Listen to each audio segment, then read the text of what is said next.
नमस्कार, स्वागत है आपका आर9 न्यूज में। मैं हूं आपके साथ सतीश आर्य। यूपी के सीतापुर में प्रसार संस्था और आई पास डेवलपमेंट फाउंडेशन के सहयोग से साझा प्रयास के तहत महिलाओं के यौन एवं प्रजनन स्वास्थ्य अधिकार को मजबूत करने के लिए एक कार्यशाला की गई, जिसके साथ ही सुरक्षित गर्भपात गर्भ निरोधक सेवाएं तक पहुंच के लिए उत्तर प्रदेश में गैर सरकारी स्वयंसेवी संस्था का यह नेटवर्क है। महिला स्वास्थ्य अधिकारों पर आधारित जागरूकता कार्यशाला का आयोजन सुनिश्चित गर्भमापन विषय पर विचार विमर्श किया गया। वर्तमान सामाजिक परिप्रेक्ष्य में महिलाओं के स्वास्थ्य संबंधी अधिकारों की सुरक्षा एवं जागरूकता अत्यंत आवश्यक हो गई है। महिलाओं को सुरक्षित गर्भ समापन, उसके कानूनी पक्ष, चिकित्सा प्रावधानों और उसमें जुड़ी सामाजिक व मानसिक चुनौतियों के प्रति जागरूक करने के उद्देश्य से promotion of awareness social and research संस्था द्वारा एक विशिष्ट कार्यशाला का आयोजन किया गया। इस विषय पर जानकारी देते हुए कार्यक्रम की संयोजिका अर्चना मिश्रा ने बताया कि आज के समय में महिलाएं न केवल सामाजिक दबावों बल्कि जानकारी के अभाव के कारण भी अपने स्वास्थ्य के प्रति कई बार गंभीर समझौतों को विवश होती हैं।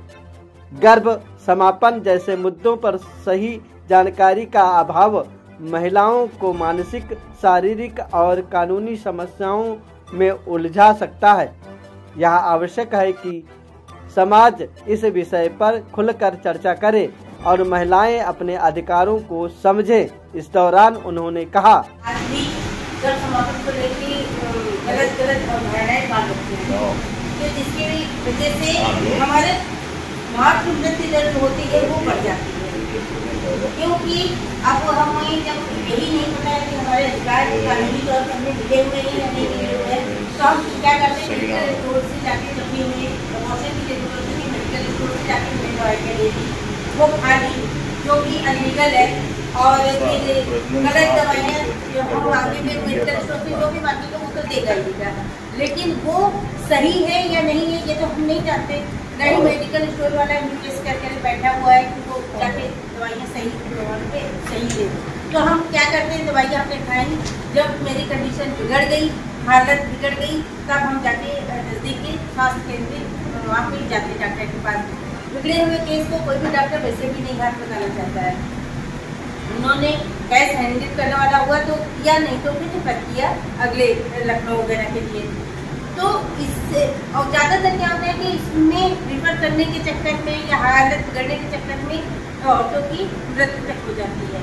अब ये केस ज़्यादा ना आए, इसकी रोकथाम के लिए हम लोगों को अवेयर कर रहे हैं। जाके कलेक्टर मीटिंग में बात करते हैं, लोगों को समझाते हैं कि कभी आपको अबॉर्शन की ज़रूरत है यानी गर्भ समापन की ज़रूरत है तो आप सबसे पहले नज़दीकी स्वास्थ्य केंद्र में जाइए। वहाँ पर सरकारी डॉक्टर जो बैठे हैं वो डिसाइड करेंगे कि आपको गोली के द्वारा गर्भ समापन हो सकता है या ऑपरेशन के द्वारा हो सकता है, सर्जिकल मेथड द्वारा हो सकता है, ये वो डिसाइड करेंगे, यानी कि हम डिसाइड नहीं करेंगे। तो इसके लिए हम समय समय पे लोगों के वर्कशॉप भी कराते रहते हैं, गांव क्षेत्र की महिलाओं से भी जाके मिलते रहते हैं। कार्यशाला को संबोधित करते हुए प्रसार साझा सचिव शिशुपाल यादव ने कहा, स्वास्थ्य शिक्षा आजीविका महिलाओं के योग समापन सेवाओं को लेकर उत्तर प्रदेश के 11 सघन रूप में लोग काम कर रहे हैं और इस कार्य करने का जो मेन उद्देश्य है, इस कार्यक्रम करने का जो मेन उद्देश्य है कि हम लोग सरकार की जो स्कीम है, सरकार की जो स्वास्थ्य की सेवाएं हैं, उनको कैसे हम ग्रासरूट और गाँव स्तर पर पहुँचा सकेगा और उसमें एक एनजीओ उनको अवेयर करें। दूसरा हमारा जो इसमें साथी है सरकार की स्कीम, इसमें हमारा मीडिया का सबसे बड़ा रोल। आज जो कार्यशाला का मेन उद्देश्य है कि मीडिया कुछ ऐसी खबरें, कुछ ऐसे न्यूज जो लोगों में अवेयरनेस हो। कोई महिला डेथ हो गई तो उसकी तो खबर आ गई कहाँ से, लेकिन कोई पहुँच जाती है तो खबर ये एनजीओ वाले जहाँ सरकार की स्कीमें नहीं पहुँच पा रही थी, एनजीओ वाले जो जा करके स्कीमों के बारे में जो वंचित समुदाय के लोग वहाँ तक हम लोग उनको जागरूक करने का काम करें। उसी तरह मीडिया है, आप कोई खबर पढ़ोगे तो सीतापुर के डिस्ट्रिक्ट में जितनी आबादी है तो हम 20% भी रख ले तो हम लोग 20% आबादी को एक ही बार में कवर कर लेते हैं, अच्छी खबर। तो आप लोगों से मुझे बहुत ही पुनः आपका हार्दिक स्वागत अभिनंदन करते हैं कि मुहिम को as the NGO as the media जो सरकार की चीज़ें उनको कहाँ किससे लाभ दिया जाए। और जैसे अभी जो अर्चना जी बता रही थी कि ये बहुत लोग कलम की समझते हैं, पति पत्नी है उसमें सास ससुर की वो हो जाता है कि नहीं वो आपको नहीं कराना है, हो सकता है मेरा छोटा बच्चा है इस कारण ऐसा हो जाता है। तो लोग आगे बढ़े कि चर्चा आगे बढ़ाए, थोड़ा सा प्रेजेंटेशन है कि अभी तक हम लोगों ने काम क्या किया है। जो अभी हमारे एनपीटी एक्ट जो 1970 वाला जो बना था सेम वही है, लेकिन इस बार जो 2021 का अमेंडमेंट हुआ है उसमें बहुत सारे सुधार हुए हैं। तो हम लोग आगे अभी प्रेजेंटेशन के दौर में आपको बताएंगे जहाँ आप लोगों को कोई क्वेरी होगी। जितना मुझे जानकारी में बताने की कोशिश, जो गाँव में या पास हो 12-4 लोग बैठे हुए हैं, लिंग जांच का आधार न हो। अक्सर लोग होते हैं कि भाई लड़का है लड़की है, अब तो इतना सख्त हो गया है कि ये जांच करने करवाने और ले जाने और सलाह देने वाले को भी सजा का प्रावधान आपके इस कानून में है। नीम हकीम ताई के द्वारा चोट पी लेना, ये कर लेना, अब वो कर लिया, ठीक मीटिंग हो गई, छोटा सा पार्ट ये उसमें गर्भाशय में चिपका रह गया। अब वो छोटा सा पार्ट उस महिला का जानलेवा हो जाता है। अंतर्गत महिलाओं का जो कुदरती ऐसी देन है, उनके प्रजनन अंगों मतलब बच्चे दाने में कोई समस्या ना हो तो महिला को मरने वाली नहीं है। शायद जितना वो सहनशील है उतना पहले ही कट गया है। गर्भ समापन के 1 सप्ताह या रखरखाव से संभोग न करें।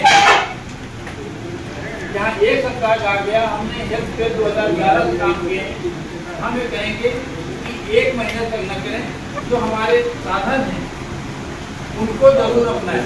और नहीं क्या होगा कि आप एक तरफ गर्भ समापन चलाए हैं और दूसरी तरफ हफ्ते भर के अंदर आपने किसी संपर्क में आ गए हैं, तो जो महिलाओं का अंडा जो ट्यूब से निकल करके गर्भाशय में आता है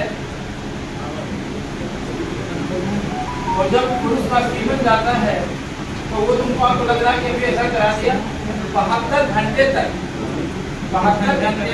पुरुष का सीमन गर्भाशय में रहता है और इसी कारण वो गर्भवती हो जाती है। हम कहें तो अभी तो एबार्शन करा के हम आए थे, अभी तो हम नसबंदी करवाए थे, अभी तो पीरियड आया था और पीरियड आने के बाद हमने कहा नसबंदी करवा दिया। लेकिन उन्होंने ये ध्यान नहीं दिया, ये जांच नहीं करवाई ये पॉजिटिव है निगेटिव है। और संपर्क में आई थी, संपर्क में आई, इसका मतलब सीमेन अंदर गया, शुक्राणु अंदर गए भी कह रहा है। लेकिन जो उसका मतलब एक निचोड़ है यही तक है कि हमें किसी भूल की जांच है की जांच नहीं करवा सकते। इस दौरान साझा प्रयास के सदस्य संजीव श्रीवास्तव भी मौजूद रहे।